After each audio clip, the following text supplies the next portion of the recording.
Hello candidates, I hope that you have covered the previous video, the part 1 of reservation roster 200 points. In that particular video, we have discussed about the what will be the percentage of reservation for SC/ST categories and what are the conditions if you get married with the SC/ST girl or boy, and whether there will be your reservation be maintained after converting into another religions.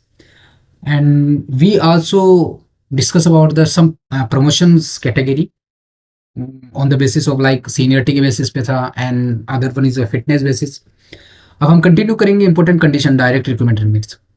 देखो, before starting this video I will urge to you, please watch that previous video before coming to this video, because without watching that particular video you can't understand anything else. थोड़ा बहुत समझ आएगा लेकिन concept clarity नहीं आएगी. तो हम promotion पे थे प्रीवियस वीडियो में. अब इसमें बात करते हैं कि मान लो कि डायरेक्ट रिक्रूटमेंट हो रहा है, मतलब मान लो कि एक डिपार्टमेंट में आपको 100 लोग चाहिए, 100 एम्प्लॉय चाहिए, और उसमें कुछ लोगों को डायरेक्ट रिक्रूटमेंट के थ्रू आ रही है. मतलब मान लो एसएससी एग्जाम करवा रही और मिनिस्ट्री ऑफ एक्सटर्नल अफेयर्स में 100 कैंडिडेट चाहिए. तो अगर डायरेक्ट रिक्रूटमेंट 100 में से 75 लोगों से कम है, अगर 75% से कम है, तो आपके रिजर्वेशन क्या होगा, अलाउ होगा. अगर 75% से ज़्यादा है तो वहाँ पे रिजर्वेशन लागू नहीं होगा. ये डायरेक्ट रिक्रूटमेंट की बात है. बाकी के जो 25 लोग होंगे वो कौन होंगे? वो 25 लोग can come by promotions through deputations. तो ऐसे काफ़ी कंडीशन होती है, टेन्योर के बेसिस पे होती है. लेकिन डायरेक्ट, अगर हम डायरेक्ट रिक्रूटमेंट को टारगेट करते हैं, if direct recruitment is under 75% then there will be the there will be the reservation. अगर direct recruitment is less greater than 75% then there will be no reservation promotions.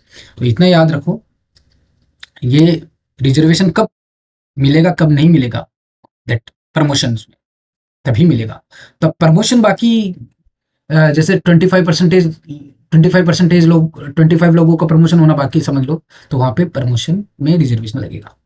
कुछ mandatory condition है before granting promotion reservation, कि आपको promotion में reservation लेने से पहले कुछ कंडीशन है. सबसे पहले क्या है ना, कोई भी डिपार्टमेंट मान लो कि आपका मिनिस्ट्री ऑफ एक्सटर्नल अफेयर है, वो क्या करेगी ना कि हमेशा SC/ST को एडिक्वेट रिप्रेजेंटेशन देगा ही देगा. जितने भी एम्प्लॉय है, मान लो कि 1000 एम्प्लॉय है, उसमें वो हमेशा एक डेटा बना के रखेगा, क्वांटिफाइबल डेटा. उसमें देखेगा कि SC/ST कैटेगरी के लोग है या नहीं है सफिशिएंट नंबर्स में. फिर वो ना केडर वाइज आएगा. देखो, एक होता है केडर वाइज और एक होता है डिपार्टमेंट वाइज. ठीक है, केडर वाइज और डिपार्टमेंट वाइज. अब ये मिनिस्ट्री ऑफ एक्सटर्नल अफेयर में क्या हुआ कि कुछ लोग AU की पोस्ट पे होंगे, कुछ सेक्शन ऑफिसर के पोस्ट पे होंगे, असिस्टेंट सेक्शन ऑफिसर, कुछ लोग LDC UDC भी होंगे. ठीक है, जो CHSL के थ्रू गए होंगे. तो ये जितने भी लोग हैं ना, तो ऐसे नहीं कि सभी लोगों को 1000 कंसिडर कर लिया और उसमें SC/ST कैटेगरी के लोग देख लिया, ऐसे नहीं होता. इसको बोलते हैं डिपार्टमेंटल वाइज. लेकिन उसमें क्या करेंगे, AU के असिस्टेंट सेक्शन ऑफिसर को देखेंगे, उसके मान लो कि आपके पास 200 लोग मिल गए, इसमें SC/ST के देखेंगे, देन वो देखेंगे LDC UDC को पकड़ेंगे, एंड देन LDC UDC में देखेंगे, मान लो LDC के 200 लोग हैं, तो उसमें से SC/ST के देखेंगे. तो ये कैडर वाइज है. तो हमेशा जो रिजर्वेशन का जो डेटा क्वांटिफाइबल डेटा होता है ना, सीधे 1000 लोगों को नहीं पकड़ते हैं, वो हमेशा कैडर वाइज पकड़ते हैं. कैसे पकड़ते हैं? कैडर वाइज पकड़ते हैं, ना कि डिपार्टमेंट वाइज. तो ये बहुत इंपॉर्टेंट है. अब जो आपके पास जो रोस्टर होगा ना, एक हमेशा पोस्ट बेस्ड रोस्टर भी होना जरूरी है.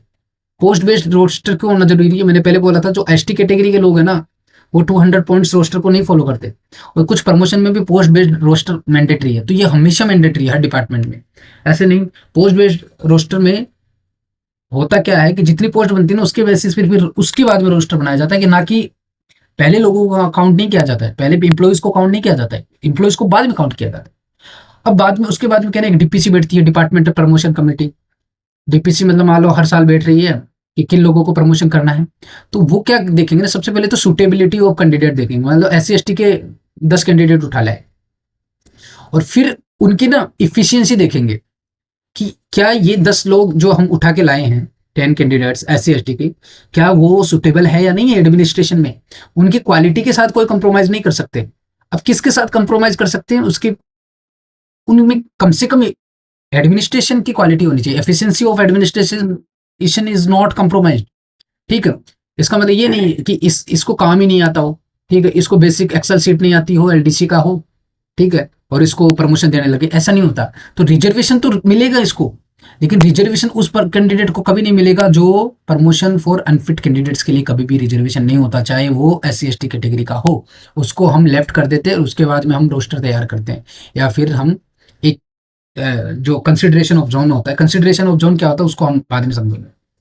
फिर क्या होता है ना कि जैसे ही अब इसमें क्या है ना, प्रमोशन देते रहेंगे। मान लो कि 1000 लोग हैं, ठीक है, और इनमें से 200 लोगों का प्रमोशन होना है, लेकिन हमें एक बार में क्या हुआ, एक बार में सिर्फ 1000 लोगों में से एक बार एससी एसटी कैटेगरी के कैंडिडेट कम से कम 20 चाहिए मान लो, ठीक है, एक बार में से हमको सिर्फ 3 ही एससी एसटी कैटेगरी के कैंडिडेट मिलेंगे। फिर अगेन नेक्स्ट ईयर हम और लोगों को तब तक देंगे जब तक ये लोग 20 people of SC ST category के अचीव्ड ना हो जाए। तो हम जब तक कंटिन्यूएशन ऑफ रिजर्वेशन रखेंगे इन प्रमोशन में, जब तक हमें prescribed SC ST percentage achieve नहीं हो जाती है। ये कैडर वाइज होती है, कभी भी डिपार्टमेंट वाइज नहीं होती है। रिमेंबर, सीधा सीधा एग्जाम में आएगा, आपके ऑप्शंस आ जाएंगे। अब बात करते हैं कि इनकी सिलेक्शन ग्रेड पोस्ट कैसे होती है। कि देखो, मैंने पहले बोला था सिलेक्शन कम सीनियरिटी के बेसिस पे क्या प्रमोशन मिलेगा, ऑफ कोर्स मिलेगा, उसमें भी देखी जाती है। मेरिट में बिल्कुल देखी जाएगी, और सीनियरिटी कम फिटनेस में इसमें भी देखी जाएगी। तो जो मैं प्रीवियस वीडियो में जो कंसेप्ट में समझाया था वीडियो की शुरुआत में, these all concept will be considered in this particular promotions based. जो रिजर्वेशन अप्लीकेबल इन प्रमोशन है ना, इन तीनों कंडीशंस में कंसिडर होगा प्रमोशन रिजर्वेशन। तो हमेशा क्वेश्चन आता है कि reservation consideration is taken place in which conditions, तो सारी कंडीशंस में वो अप्लीकेबल होगा। अब बात करते हैं कि होता क्या है, डायरेक्ट रिक्रूटमेंट होती है, तो आपने देखा होगा कि जब भी आपका डायरेक्ट रिक्रूटमेंट का एप्लीकेशन आता है तो उसमें एससी एसटी कैटेगरी को 5 ईयर्स का क्या दिया जाता है, एज रिलैक्सेशन दिया जाता है। क्या यूआर को दिया जाता है? यूआर को नहीं दिया जाता। ओबीसी को कितना दिया जाता है, प्लीज बताना। और ये क्वेश्चन लास्ट ईयर सीआरई में आया था, तो ये बहुत इंपॉर्टेंट है। ये सारी जितनी भी पोस्ट है ना, उसमें हमेशा 5 ईयर्स का एज रिलैक्सेशन दिया जाएगा। अब उसके लिए कुछ ना मिनिमम स्टैंडर्ड है कि होता क्या है कि एससी एसटी कैटेगरी के जो लोग होते हैं ना, तो उसमें क्या होता है कि अगर वो मिनिमम क्राइटेरिया, मान लो कि मेरिट बनी है, ठीक है, और उसमें ये क्राइटेरिया डाला गया है कि 10 एससी एसटी कैटेगरी के लोग आ जाने चाहिए इसमें, ठीक है। मान लो 160 पोस्ट है जिसमें 10 एससी एसटी कैटेगरी की आपकी रिजर्वेशन है, बट हुआ क्या, और उसमें मिनिमम मार्क्स ऐसे थे 35%। अब हुआ ऐसा कि एग्जाम हुई एंड देन आफ्टर ऐसा पाया गया सिर्फ 3 एससी एसटी कैटेगरी के लोग ही 35% मिनिमम मार्क्स अचीव कर पाए। क्योंकि देखो, एक होती कट ऑफ मार्क्स होती है मेरिट के बेसिस पे, लेकिन जो मिनिमम मार्क्स होते हैं ना, वो उस एग्जाम को मिनिमम इतनी तो उसमें ताकत होनी चाहिए, इतनी तो उसकी कैपेबिलिटी एलिजिबिलिटी होनी चाहिए या कैपेसिटी होनी चाहिए कि 35% मार्क्स ले आए। लेकिन एससी एसटी में अगर 10 पोस्ट है तो ये ना ट्राई करते हैं कि एक काम करते हैं, अपन 25% कर देते हैं।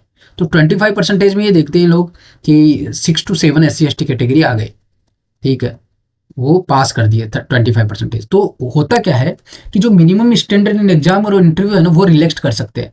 लेकिन एक चीज याद रखना, अगर उस पर्टिकुलर एग्जाम में मिनिमम ग्रेजुएशन है, तो वो ऐसे नहीं करेंगे कि हाँ भाई, अगर ग्रेजुएशन वाले नहीं आ रहे ना, तो हम इसको 12th क्लास कर देते हैं।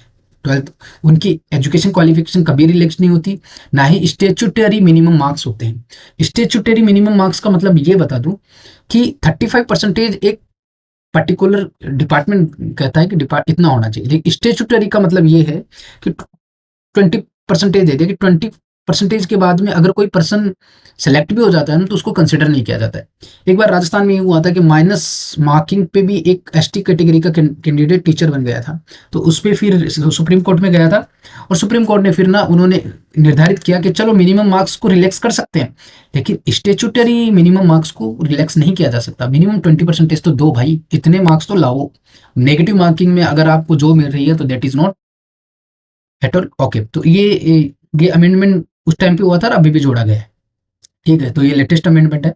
Special provision for group C and MTS, इनके लिए क्या होता है ना कि इनके लिए मान लो कि ग्रुप सी की और एमटीएस की एग्जाम लग रही है, और उसमें कभी कभी क्या होता है, डिपार्टमेंट सीधा SC ST के कैटेगरी के कैंडिडेट्स को उठा लाते हैं। ठीक है, एक जॉब आई थी सफाई वाला की, ठीक है, सफाई वाला की। तो सफाई वाला में क्या हुआ था कि कैंडिडेट नहीं मिले थे, तो बिना किसी एग्जाम के SC ST कैटेगरी के लोगों को, जिनके पास मिनिमम क्वालिफिकेशन है, मान लो कि उनके पास 10th क्लास था पास या फिर वो 8th क्लास थे, तो उनको सीधे उठाया डिपार्टमेंट ने और उनको जॉब दे दिया। तो नॉन टेक्निकल और क्वासी टेक्निकल, नॉन टेक्निकल जैसे सफाई वाला हो गया, क्वासी टेक्निकल मतलब थोड़ा सा टेक्निकल हो सकता है, जैसे आपका स्टोर कीपर हो गया या उसका असिस्टेंट हो गया। ये सिर्फ ग्रुप सी और MTS में बिना एग्जाम के भी SC ST कैटेगरी को रिजर्वेशन मिल सकता है। ठीक है, चाहे आप एग्जाम दो चाहे ना दो। ठीक है, तो इसमें ये होता है कि बेस्ट जो भी अवेलेबल SC ST कैटेगरी होगा ना, जिसके पास मिनिमम क्वालिफिकेशन है, उसको अपॉइंट गवर्नमेंट कर सकती है। एग्जामिनेशन फी की बात करूँ तो 100% फी एग्जामिशन होती है, लेकिन कुछ कुछ डिपार्टमेंट मिनिमम फी लेता है। उसके पीछे वो क्लैरिफिकेशन भी देते हैं। अगर जब भी आप एप्लीकेशन पढ़ो ना और वहाँ पे SC ST के कैटेगरी की अगर फी है, फी वैसे तो नहीं लगनी चाहिए, 100% गवर्नमेंट तो कहती है, लेकिन कुछ डिपार्टमेंट लेती है, वो सिर्फ टैक्स चार्ज या फिर और चार्ज होते हैं, वो फी चार्ज नहीं होती है, बट वो फी में कंसिडर होती है। एग्जाम कंडक्ट करवाने का चार्ज ले सकता है वो, लेकिन फी नहीं ले सकता। तो इसलिए SC ST कैटेगरी वालों को, अगर आप देखोगे MCR में 2400 rupees I think SC ST category के फी है, लेकिन वो बाद में रिफंड कर देती है। ठीक है, तो दूसरी चीज़ क्या होती है कि मान लो कि जस्ट सपोज कि IAS की एग्जाम हुई, ठीक है, IAS के एग्जाम में ये पाया गया कि 1000 कैंडिडेट्स का सिलेक्शन होता है, जिसमें SC ST कैटेगरी के बहुत कम लोग मेंस क्लियर किए।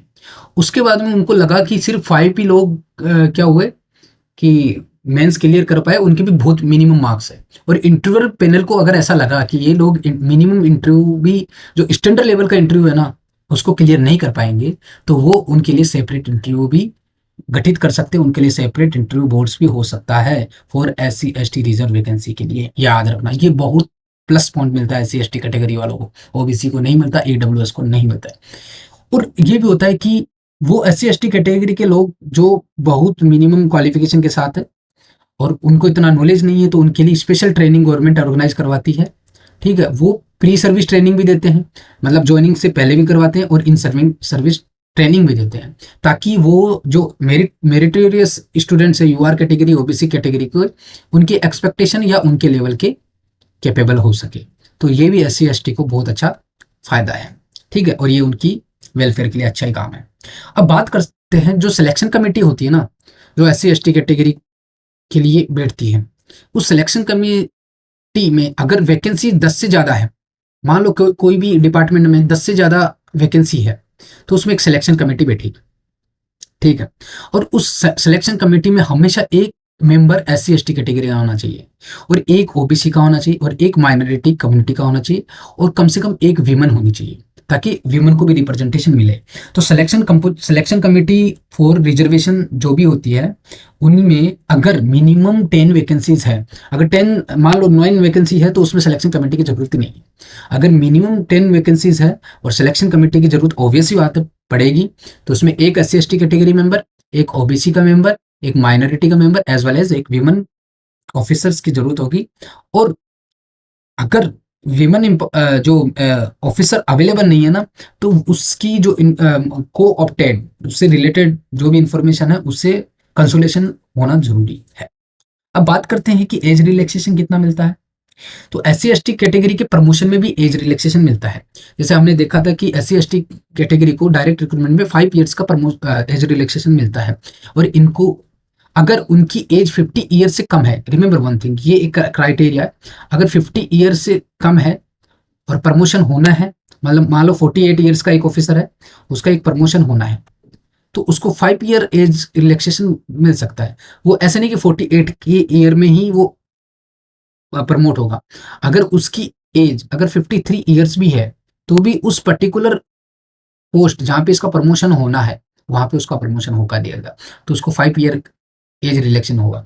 अगर UR का कैंडिडेट जो 48 ईयर्स का है, उसका 48 ईयर्स में ही प्रमोशन हो सकता है। अगर वो 49 का भी हो गया ना, उसके बाद में उसका प्रमोशन वहाँ पे नहीं होगा। तो age relaxation for SC ST category promotion में भी ही मिलता है, वो 5 ईयर्स का है।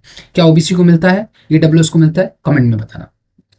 ना हम डिपार्टमेंटल कम्पिटिटिव एग्जाम की बात करते हैं, तो LD सी की एग्जाम की बात कर रहे हैं, तो अगर उनको क्या होता है कि अगर वो जनरल स्टैंडर्ड को भी मेंटेन नहीं कर पा रहे हैं ना, तो भी उनको प्रमोशन मिलता है, अगर वो अनफिट नहीं है तो। मतलब मान लो कि उनकी जो स्टैंडर्ड है ना वो गुड है, ठीक है। मतलब मैं फिटनेस की बात कर रहा हूँ, जिसके बारे में हम प्रीवियस वीडियो में डिस्कस किए थे। अगर वो उसका फिटनेस फैक्टर गुड है, तो भी उसको प्रमोशन दे दिया जाएगा। अगर वो जनरल स्टैंडर्ड, मान लो जनरल स्टैंडर्ड का मतलब हो गया कि उसको मिनिमम 10 ईयर्स की सर्विस होनी चाहिए, और उसके पास ये पर्टिकुलर डिपार्टमेंट में वर्क का होने चाहिए, और इसकी इफिशियंसी मान लो कि स्टेनोग्राफर की बात मान लो कि 120 वर्ड्स की है। अगर उसके पास ये भी नहीं है और वो फिट है, उसके जो फिटमेंट फैक्टर, मतलब फिटमेंट फैक्टर नहीं, जो फिटनेस फैक्टर है वो फिट है, गुड है, तो उसके लिए जितने भी स्टैंडर्ड्स है वो रिलैक्स कर सकते हैं। उसको मिनिमम पर्टिकुलर जॉब करने की और क्वालिफाइंग सर्विस की रिक्वायरमेंट नहीं है। अगर हम डिपार्टमेंटल क्वालिफाइंग की सर्विस की बात करें, तो उसमें भी जो मार्क्स होते हैं उसमें भी SC ST को क्या मिल सकता है, रिलैक्सेशन मिल सकता है।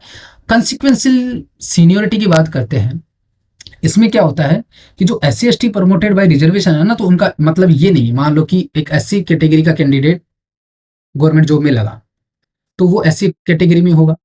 अब उसके बाद जब प्रमोशन होगा ना, तो ऐसा नहीं कि अगर वो उसको सीनियरिटी में सबसे नीचे डाल देंगे, नहीं। अगर वो सीनियर है, ऐसी कैटेगरी का मेंबर सीनियर है, तो उसका प्रमोशन भी सीनियरिटी के बेसिस पे होगा। ऐसा नहीं कि वो पहले रिजर्वेशन लेके या रिलैक्सेशन होके आया है, तो उसको प्रमोशन में सबसे नीचे वाली कैटेगरी में या सीनियरिटी नहीं मिलेगी, उसकी सीनियरिटी मेंटेन रहती है। SC ST category promoted by reservation entitle to consequential seniority, consequential seniority उसको मिलती है। अगर वो सबसे सीनियर कैंडिडेट है तो उसका प्रमोशन होगा, चाहे वो पहले कितने भी रिलैक्सेशन स्टैंडर्ड के साथ में सिलेक्शन हुआ हो। मान लो वो 10th पास है, ग्रेजुएशन पास है, और उसके शायद 20% ही मार्क्स आए हैं, ठीक है, और वो पहले आपसे पहले जॉब लग गया और उसकी सीनियरिटी है, तो जब प्रमोशन आएगा तो उसका पास्ट सर्विस देखा ही नहीं जाएगा। पास्ट उसके उसने क्या रिलैक्सेशन स्टैंडर्ड लिए थे, नहीं लिया जाएगा। Still he will be considered as a SC category candidate. अब मेरे को एक बात बताओ, जो SC कैटेगरी के लोग UR में सिलेक्ट होके आते हैं ना, मेरिट ऐसे स्टूडेंट्स, क्या उनको कंसिक्वेंशियल सीनियरिटी मिलती है कि नहीं मिलती है? कमेंट में लिखो, उसके बाद में आपको पता चल ही जाएगा। एडॉक प्रमोशन की बात करते हैं। एडॉक प्रमोशन का मतलब थोड़ा ध्यान से समझो। एडॉक प्रमोशन का मतलब क्या होता है, मान लो कि ये आपका एक डिपार्टमेंट है, ये दूसरा डिपार्टमेंट है। अब आप क्या ना एक सीनियर ऑफिसर हो, और आपका आप डेपुटेशन के बेसिस पे ना किसी दूसरे डिपार्टमेंट में क्या चले जाते हो, और वहां पे आपकी जगह पे क्या हुआ कि वैकेंसी खाली हो जाएगी, ऑब्वियस सी बात है। अब इस वैकेंसी में अगर 45 डेज तक कोई भी पर्सन नहीं आया, तो वहां पे क्या होगा, प्रमोशन होगा। आपके जो आपके नीचे भी कोई होगा ना ऑफिसर, उसका प्रमोशन होगा। तो क्या उस प्रमोशन में भी रिजर्वेशन मिलेगा? Of course. अगर 45 डेज से ज्यादा की वैकेंसी रही और कोई फॉर्मल रोस्टर की जरूरत नहीं है, उसमें भी हमेशा रिजर्वेशन मिलेगा, ठीक है। और उसके लिए हमें फॉर्मल रोस्टर की जरूरत नहीं है, उसमें एक एडॉक प्रमोशन रजिस्टर बनता है। एडॉक प्रमोशन रजिस्टर में यही देखा जाता है कि जो ऑफिसर गया है उसकी जगह पे उसके जूनियर्स कौन प्रमोट हो सकता है। इसमें ये नहीं देखा जाएगा कि वो जो सीनियर होगा उसको ही मिलेगा। अगर वो SC का कैंडिडेट है और SC की रोस्टर में, रोस्टर एडॉक प्रमोशन रोस्टर में SC की अगर वैकेंसी बनती है, तो SC का कैंडिडेट्स को वहां पे प्रमोट कर दिया जाएगा। समझ रहे हो? तो SC और ST कैटेगरी के बंदों को बहुत जगह पे फायदा है, वो चाहे कंसिक्वेंशियल सीनियरिटी हो या चाहे एडॉक प्रमोशन के बेसिस पे हो, वो आपको रिजर्वेशन मिलेगा। अब बात करते हैं कि adjustment of meritorious SC ST candidates, इन लोगों को कैसे फायदा। मैंने पहले बोला था कि मान लो कि आपकी यूआर की 100 वैकेंसी है, ठीक है, और उसके बाद में OBC की है, कुछ SC ST की है, ठीक है, और एक SC कैटेगरी का बंदा है जो टॉप 100 में आ गया, यानी कि उसको UR की मेरिट मिल गई, ठीक है, मान लो उसकी रैंक 50th रैंक है, ठीक है, तो वो UR में कंसिडर होगा। अब वो जो UR में कंसिडर होगा ना, तो वो UR कैटेगरी का जो कैंडिडेट है वो कंसिडर किया जाएगा। लेकिन उसकी जो ओवन मेरिट पे होगी ना, तो इसका मतलब ये नहीं है कि अब उसको SC ST कैटेगरी का बेनिफिट नहीं मिलेगा। देखो, एक चीज याद रखना, उसको जो पोस्ट मिलेगी ना वो हमेशा UR की बेसिस पे ही मिलेगी शुरुआत में तो।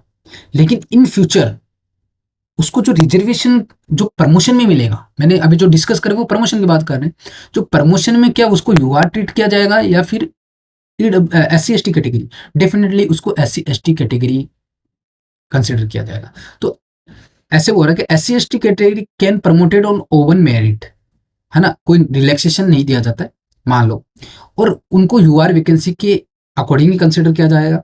अब मान लो प्रमोट होने के बाद में वो यूआर कैटेगरी के बाद में वो प्रमोट हो गया और उस रैंक पे बैठा है, उसके बाद में वो अगेन एससी कैटेगरी कंसिडर किया जाएगा और अगेन वो एससी का फायदा उठा सकता है।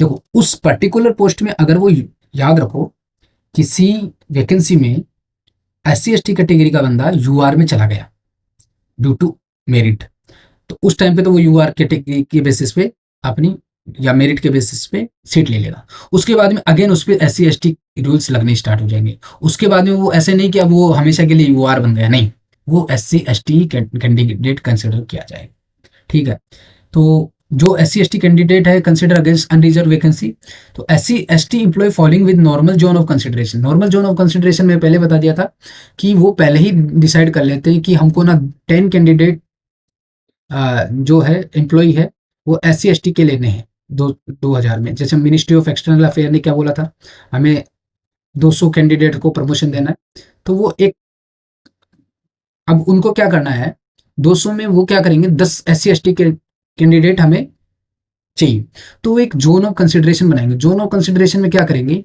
वो 50 S C S T category के कैंडिडेट को उठाएंगे। उस 50 में से जो जो टॉप 10 लोग होंगे, जिन जो सीनियरिटी के बेसिस पे या मेरिट के बेसिस पे, किसी भी बेसिस पे, अलग अलग प्रमोशन के क्राइटेरियाज होते हैं, उनके बेसिस पे वो उनमें से सेलेक्ट कर लेंगे। तो जोन ऑफ कंसिडरेशन तो बहुत लंबा होता है। अब होता क्या है कभी कभी कि अगर कोई S C S T category का कैंडिडेट है following with normal zone of consideration, अब मान लो इस, ये तो एस सी एस टी क्या हो गया, ऐसे यूआर का भी होता होगा, तो यूआर का भी जोन ऑफ कंसिडरेशन में पड़ता है ना, तो वो सिर्फ यूआर की वैकेंसी लेगा। अब मान लो इस यूआर की जो जोन है इसमें एक एससी का कैंडिडेट आता है, ठीक है, और उसका प्रमोशन यूआर वाले में हो गया, तो इसका मतलब बिल्कुल भी ये नहीं है कि ये जो 10 candidate S C S T category के जोन ऑफ कंसिडरेशन में थे उनकी वो कम हो जाएगी। अब ये ऐसे नहीं हो जाएगा कि ये 10 एस सी एस टी के वैकेंसी की जगह पे 9 हो जाएगी, ऐसा कुछ नहीं होगा। अगर एस सी एस टी का कैंडिडेट यूआर के जोन ऑफ कंसिडरेशन में है तो उसका impact S C S T के जोन ऑफ कंसिडरेशन पे बिल्कुल भी नहीं पड़ता। ठीक है, वो वहां पे जनरल कैटेगरी का कैंडिडेट ही ट्रीट किया जाएगा। तो जोन ऑफ कंसिडरेशन सीधा आ सकता है, वो होता है list of eligible officers for promotions. ठीक है, तो ये होता है जोन ऑफ कंसिडरेशन।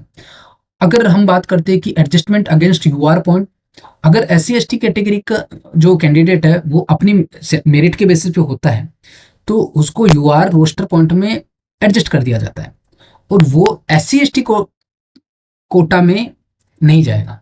ये मैं आपको बहुत बार समझाया है कि एम्स का अभी जो रिजल्ट आया है उसमें जो भी लोग यूआर में जाएंगे, जो रिजर्वेशन वाले लोग हैं, उनको सिर्फ यूआर की वैकेंसी मिलेगी।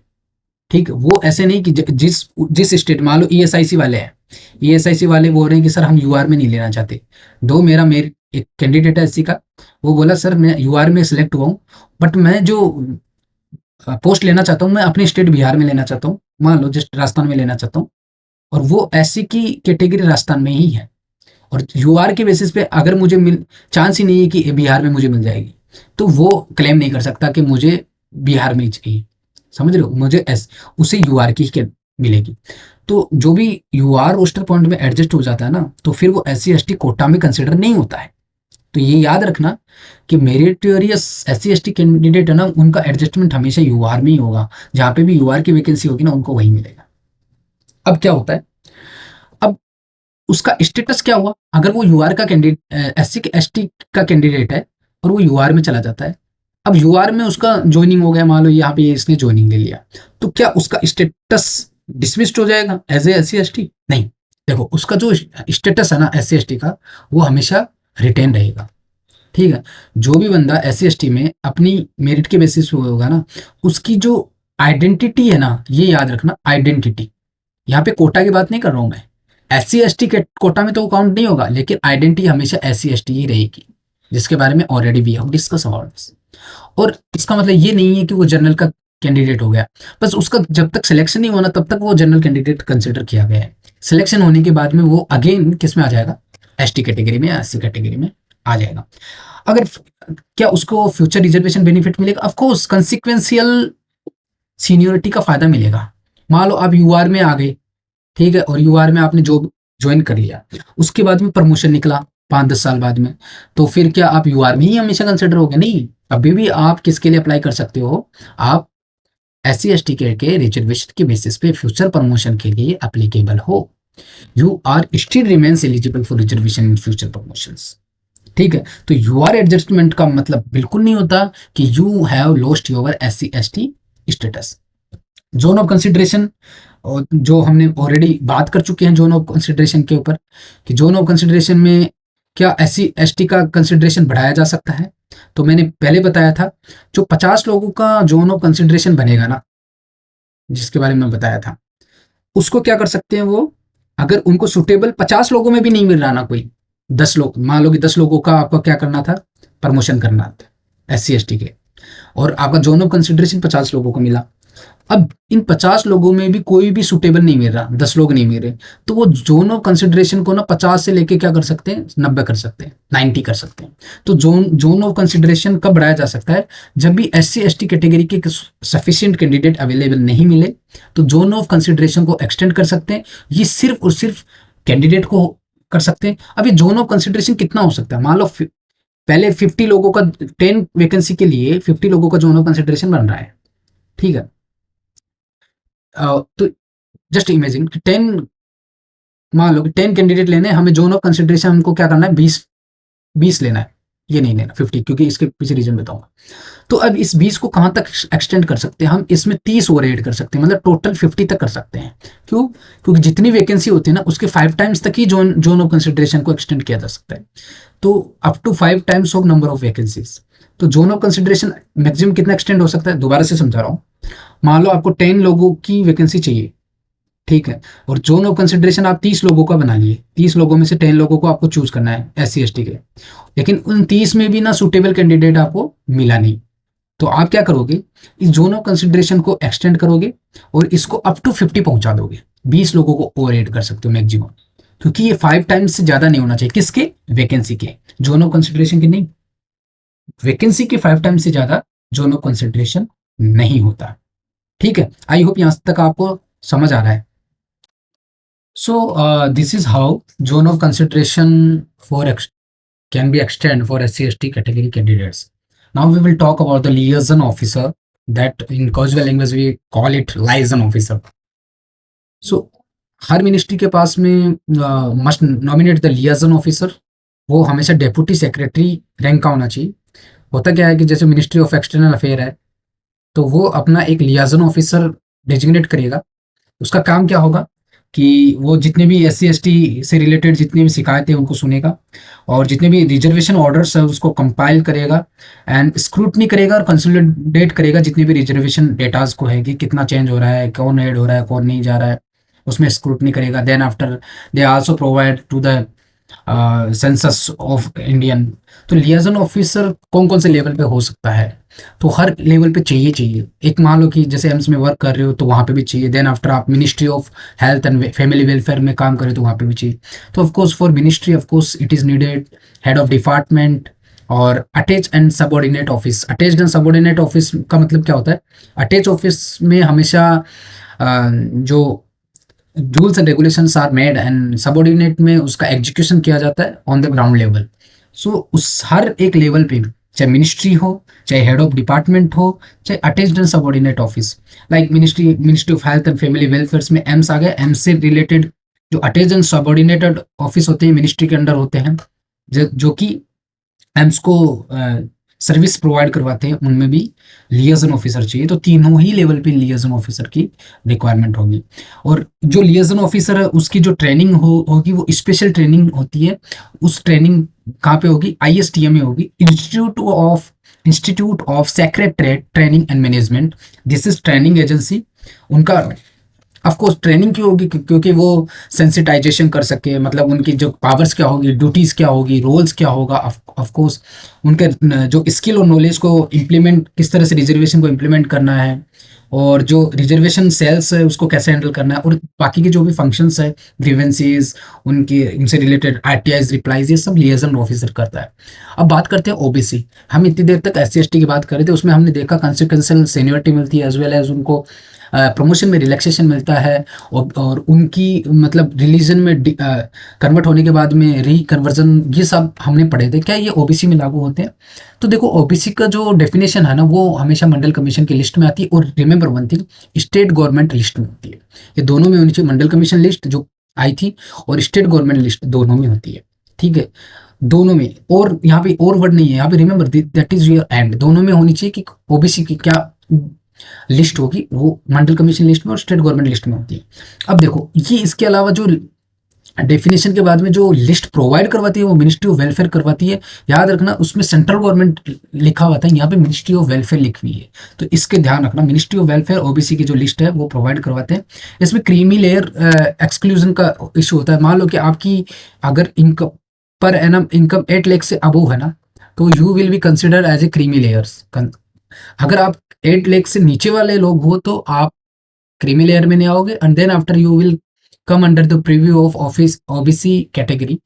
तो कुछ लोग क्रीमी लेयर में आते हैं, जैसे मान लो एक आईएएस ऑफिसर है जिसकी सालाना सैलरी 12 से 13 लाख रुपए है, ठीक है, तो वो क्या ओबीसी में कंसिडर होगा? नहीं, वो he will come under the यूआर, because वो क्रीमी लेयर में आ जाता है। Creamy layer, non creamy layer certificate आपको ओबीसी में चाहिए। अब बात करते हैं जो ऑटोनमस बॉडी है, लाइक आईआईटी है, पीएसयूज है, अदर बैंकिंग है, जैसे आईएम्स है, ये कुछ ऑटोनमस बॉडी है। क्या इसमें रिजर्वेशन होता है? बिल्कुल, रिजर्वेशन इसमें होगा ही होगा। ये स्टेचूज पे डिपेंड करता है, जैसे एम्स की 1956 की है, और आईआईटी की 1957 की है। ये कुछ स्टेचूज होते हैं, उनके खुद के रूल्स रेगुलेशंस होते हैं, उनमें रिजर्वेशन को इंक्लूड किया गया है, और वो बहुत स्क्रपरसली उनको इम्प्लीमेंट करना है पड़ता है, बहुत डेलीजेंटली उनको इम्प्लीमेंट करना पड़ेगा, बहुत ध्यान से स्क्रूटनी करके, और बहुत अच्छी तरीके से, और जल्दी से जल्दी इम्प्लीमेंट करना ही पड़ेगा। ओबीसी सर्टिफिकेट की बात करें तो ओबीसी सर्टिफिकेट्स का एक प्रिस्क्राइब फॉर्मेट होता है हर चीज़ का, और वो हमेशा ऑथोराइज अथॉरिटी से होना चाहिए, और ऑथोराइज अथॉरिटी वही है जो मैं आपको बोला था, जो इश्यूइंग अथॉरिटी है। और हमेशा उसमें ना एक स्टेटस मस्ट बी सर्टिफाइड, जो कि है नॉन क्रीमी लेयर की। ये इस कैंडिडेट्स की जो फैमिली है वो 8 लाख से कम कमाती है, then after he will be considered as OBC certificate. Otherwise और भी अदर सर्टिफिकेट है इनके अलावा, तो वो इनवैलिड होती है। और इसके लिए मैंने इनकम लिमिट बताई दी, 8 लाख होंगे। वो कब से होंगे? 1/9/2017। क्या 2026 के बाद में चेंज होगा? ऑफ कोर्स होगा, क्योंकि इसमें पे मैट्रिक्स विल इंक्रीज, तो उसके बाद में इनकम, जो क्रीमी लेयर का इनकम लिमिट है ना, वो भी चेंज होगा। अब इसमें क्या होता है कि अपॉइंटिंग ऑर्डर किस तरह से कंडीशन होती है, तो हमेशा जैसे आपको अपॉइंटमेंट मिल गई, डिपार्टमेंट में आपका सिलेक्शन हो गया एग्जाम देके, तो वो वेरिफिकेशन के बाद में ही अपॉइंटमेंट मिलेगा। Otherwise you will be considered as a provisional to subject to your appointment. Reservation direct recruitment में कितना होता है? 27%। उसमें कितना था? 50%, 15% as well as 7.5% for ST category. लेकिन एसटी कहीं कहीं पे जो एससी कैटेगरी है ना, वो 16:2/3, मतलब 16.75% हो जाती है। लेकिन ओबीसी रिजर्वेशन की बात करें तो इस 27% है। ये सिर्फ और सिर्फ डायरेक्ट रिक्रूटमेंट में ही अप्लीकेबल है। एक याद रखना, रिजर्वेशन में ओबीसी वालों को कुछ भी रिजर्वेशन नहीं मिलता, ओबीसी वालों को प्रमोशन में कभी भी रिजर्वेशन नहीं मिलता। इस चीज़ का ध्यान रखना, दैट इज़ वेरी इंपॉर्टेंट। और वहाँ पे इसमें फिर इसका मतलब तो कोई स्कैंसिकल सीनियरिटी जैसा तो कोई सीन ही नहीं आएगा, ठीक है, इसमें तो होता ही होता है, ये तो ऑब्वियस चीज़ होगी। अब होता क्या है, जो माइनॉरिटीज़ होती है, जैसे मुस्लिम्स हो गए, ठीक है, और उसके अलावा क्रिश्चियंस हो गए, और पारसीज हो गए, इन लोगों के लिए भी इस 27% में क्या करते हैं, 4.5% लोग मुस्लिम्स, क्रिश्चियन और पारसीज को इसमें घुसा देते हैं, और वो काउड आउट कर लेते हैं। कितना परसेंटेज करते हैं? 4.5%। ये आपको लिख मतलब याद रखना होगा। और ये कब से, ये कौन सी एक्ट के अंदर आया था? ये आया था कि जो national commission of minority act आया था 1992 में, उसके अकॉर्डिंग वो 4.5% का जो प्रोविजन है, सब कोटा है फॉर माइनॉरिटीज, 27% में, मान लो 27% है हिंदू लोग ओबीसी में आते हैं, ठीक है। उसके अलावा 4.5% फिक्स हो जाएगा किन के लिए, 27% में से मुस्लिम के लिए, क्रिश्चियंस के लिए, पारसीज के लिए या यहूदीज के लिए। तो इन लोगों के लिए ना सब कोटा होगा फॉर माइनॉरिटीज 4.5% का। इसके बारे में बहुत कम लोगों को पता है। अब बात करते हैं कि ओबीसी के लिए एग्जाम्पशंस कहाँ होते हैं। तो साइंटिफिक और टेक्निकल पोस्ट होती है ना, वहाँ पे रिजर्वेशन नहीं मिलता है इन लोगों को, ठीक है। लेकिन जो ए ग्रुप की जो पोस्ट होती है, जो लोएस्ट पोस्ट होती है, तो वहाँ पे इनको रिजर्वेशन मिलता है। एज रिलैक्सेशन सबको पता है 3 ईयर्स का है, तो ये जल्दी जल्दी हो जाएगा। और अगर यूआर में कैंडिडेट एडजस्ट हो गया, जो हमने SC ST कैटेगरी के टाइम पे पढ़ा था वो सेम है, तो वो उसको 27% में काउंट नहीं होगा, वो यूआर में कंसिडर होगा। और मिनिमम स्टैंडर्ड रिलैक्स कर सकते हैं कि नहीं कर सकते, बिल्कुल कर सकते हैं। रिटर्न एग्जाम और इंटरव्यू में सेम SC ST की तरह एप्लीकेबल होगा, ठीक है। अब ओबीसी लियाजन ऑफिसर ऑफकोर्स पहले बोला था मिनिस्ट्री के बेसिस पे होता है, डिपार्टमेंट के बेसिस पे होता है। अटैच और सबऑर्डिनेट ऑफिसर ऑफिस, तो ये 5 जगह पे, 4 से 5 जगह पे होते हैं। Ministry, department, attached and subordinate office में एक लियाजन ऑफिसर होगा, और ये भी डेप्यूटी सेक्रेटरी लेवल का होगा SC ST में। लेकिन ओबीसी में बात करें तो ये एडमिनिस्ट्रेटिव ऑफिसर भी हो सकता है, AO होगा या उसकी रैंक का, ठीक है। जो भी एडमिनिस्ट्रेटिव ऑफिसर होगा एम्स में, उसके लेवल का ओबीसी रिजर्वेशन का लियाजन ऑफिसर होगा। अब इसमें वो सेम बात चीज करेगा, ओबीसी की रिजर्वेशन का कंपाइल करेगा, देन आफ्टर वो उनसे रिलेटेड जो भी मैटर्स होंगे, ग्रीवेंसेज होंगे या कंप्लेंट को प्रोवाइड करवाएगा। RTI है, RTI की इंफॉर्मेशन देगा। अब जो न्यू अमेंडमेंट्स 103 आया था उसमें EWS 2019 में, EWS के लिए भी इफेक्टिव डेट दिया गया है। कब से लागू होगा, 1 फरवरी 2019 से EWS आ गया। देखो जो पीछे वाले थे, चाहे वो SC ST हो, चाहे आपका ओबीसी हो, ये जितने भी थे ना, ये सारे सोशल फैक्टर के बेसिस पे रिजर्वेशन मिलता है। लेकिन ओबीसी में क्या किया था, एक आपका क्रीमी लेयर का कॉन्सेप्ट आया था, उसमें 8 लाख, मतलब उसमें आपका इकोनॉमिकल स्टैंडर्ड भी कंसिडर किया गया था। ऐसे EWS में भी इकोनॉमिकल कंसिडर भी किया जाता है। तो ये सिर्फ और सिर्फ डायरेक्ट रिक्रूटमेंट वैकेंसीज में मिलता है, 10% मिलता है। किन कैंडिडेट को मिलता है, इसमें ना तो कास्ट मेंशन है, ना ही इसमें आपकी रिलीजन मेंशन है। हमेशा जब भी EWS आया तो EWS का मतलब ये नहीं कि यूआर को मिलेगा। रिमेंबर वन थिंग, जो भी कैंडिडेट SC ST OBC में नहीं आता है, ठीक है, उन जो भी कैंडिडेट उनको EWS मिलेगा, और जो भी कैंडिडेट SC ST OBC में आएगा उनको EWS नहीं मिलेगा। देखो बात तो वही आएगी, अल्टीमेटली वो यूआर में आ जाएगा।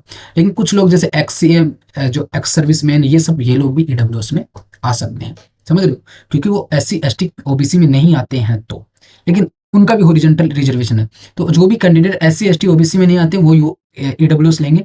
इसमें कहीं पे भी कास्ट का मेंशन नहीं है। ऑब्वियस सी बात है, यूआर में होंगे उनमें से EWS होंगे, लेकिन इसमें ऐसे मेंशन नहीं कि जो यूआर में होगा वही EWS होगा, ऐसा नहीं है। इसमें ये नेगेटिव वे में लिखा हुआ है कि जो भी SC ST OBC में नहीं होगा वही EWS में होगा, या SC ST OBC का जो रिजर्वेशन ले रहा है वो EWS का फायदा नहीं उठा सकता।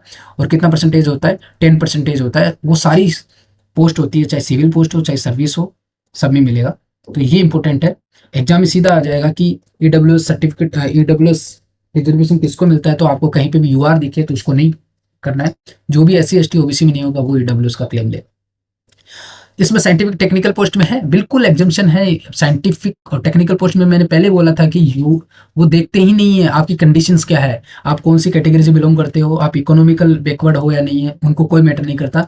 अगर साइंटिफिक और टेक्निकल हायर लेवल की पोस्ट है तो वहाँ पे आपको रिजर्वेशन नहीं मिलेगा, ठीक है। और ये कौन लेगी, कंसर्न मिनिस्ट्री और डिपार्टमेंट लेगा। जैसे मान लो इसरो है तो वो मिनिस्ट्री ऑफ टेक्नोलॉजी या जो भी है वो डिफाइन करेगा कि आपको रिजर्वेशन देना है या नहीं देना है। अब identification of EWS candidate, that is very important part, कि कैसे करना है। तो सबसे पहले मैंने बोला था इसमें सोशल फैक्टर कभी मैटर नहीं करता, इसमें सभी हमेशा इकोनॉमिकल फैक्टर मैटर करता है, यानी कि आपकी income condition will be investigated.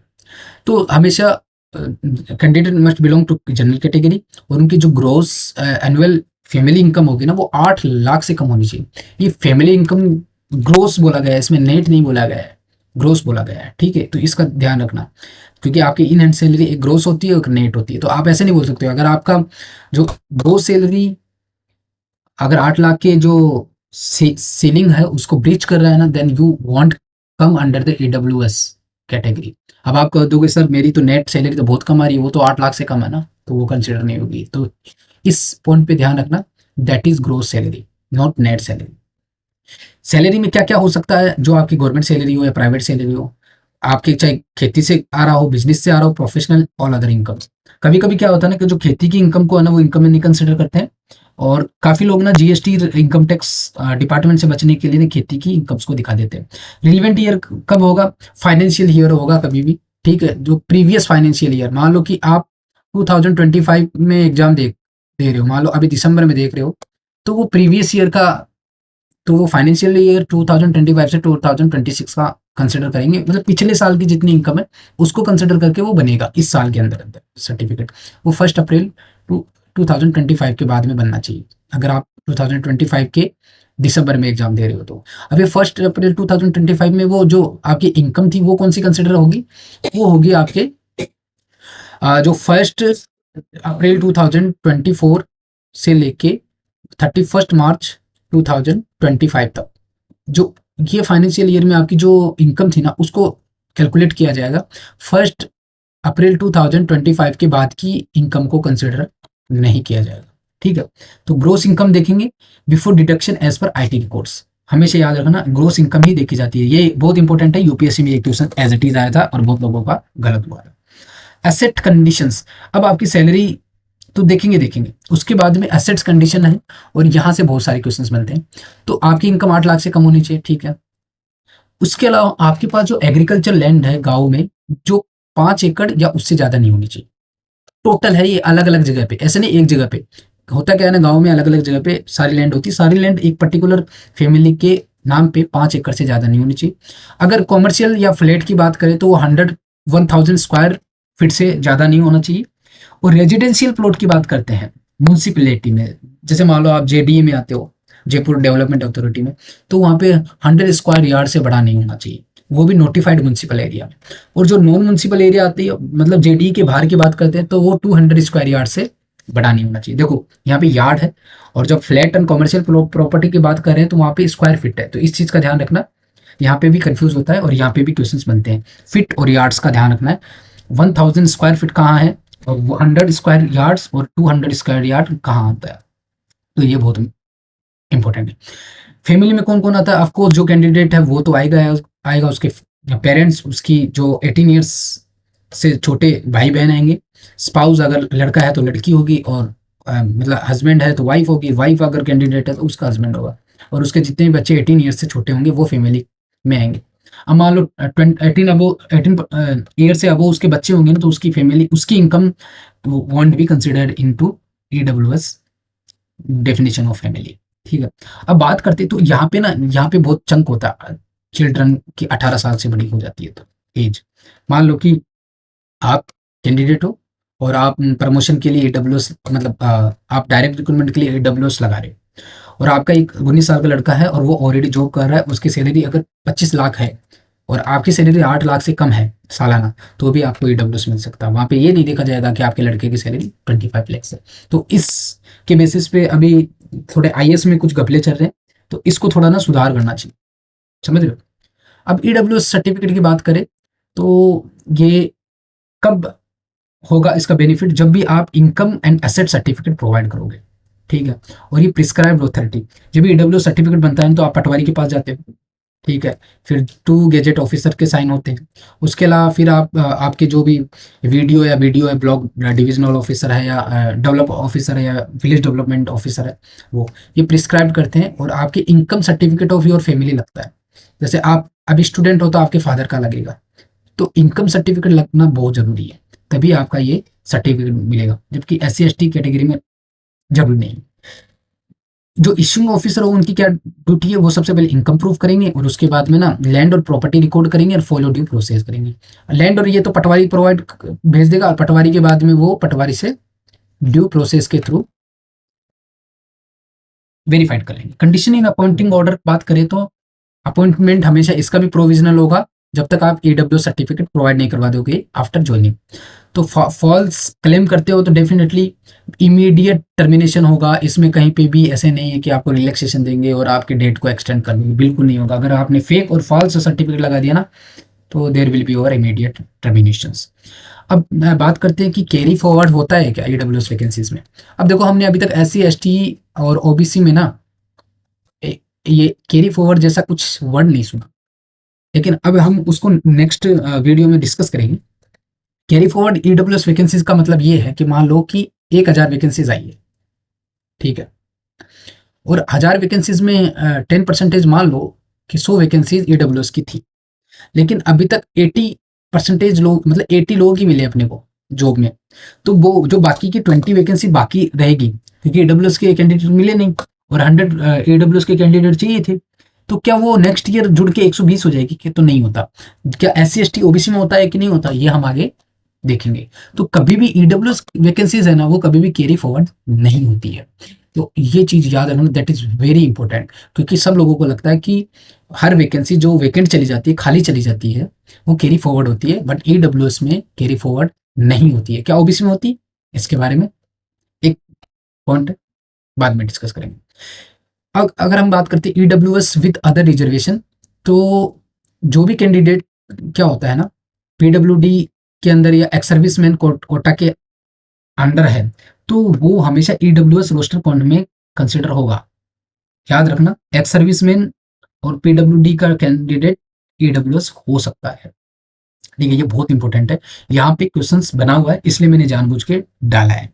ठीक है, adjustment of meritorious EWS candidate same as a OBC ST के बारे में वी हैव डिस्कस ऑलरेडी। ठीक है, ग्रीवेंसेस रिड्रेसल ऑफिसर्स, ठीक है, इसमें क्या आपका लिएजन ऑफिसर होता है? बिल्कुल होता है, और इसमें एक ग्रीवेंसेस रिड्रेसल ऑफिसर भी होता है। ये क्या होगा ना, एक बहुत बड़ा ऑफिसर होता है जो पे लेवल 10 से अबो ही होता है, 12 एंड 13 का।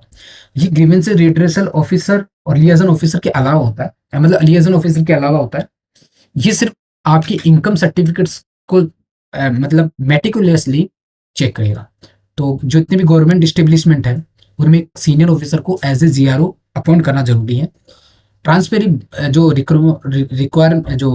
रिक्वायरमेंट होगी, उसमें क्या क्या ट्रांसपेरेंसी चाहिए आपको, नेम में, डिजिग्नेशन में, कॉन्टैक्ट डिटेल में, और आपकी वेबसाइट पे भी अपलोड करना जरूरी है, और ऑफिस में भी दिखाना चाहिए। मतलब जो आपको ईडब्ल्यूएस मिलता है ना, वो ऑनलाइन भी अवेलेबल होना चाहिए। जैसे राजस्थान का ईडब्ल्यूएस है तो वो राजस्थान गवर्नमेंट के जो पोर्टल है उस पर होगा, दोनों अलग अलग होंगे, स्टेट गवर्नमेंट के और सेंट्रल गवर्नमेंट के अलग अलग होंगे, वहां पे भी दिखाना चाहिए, और ऑफलाइन भी अवेलेबल होना चाहिए आपके ऑफिस में।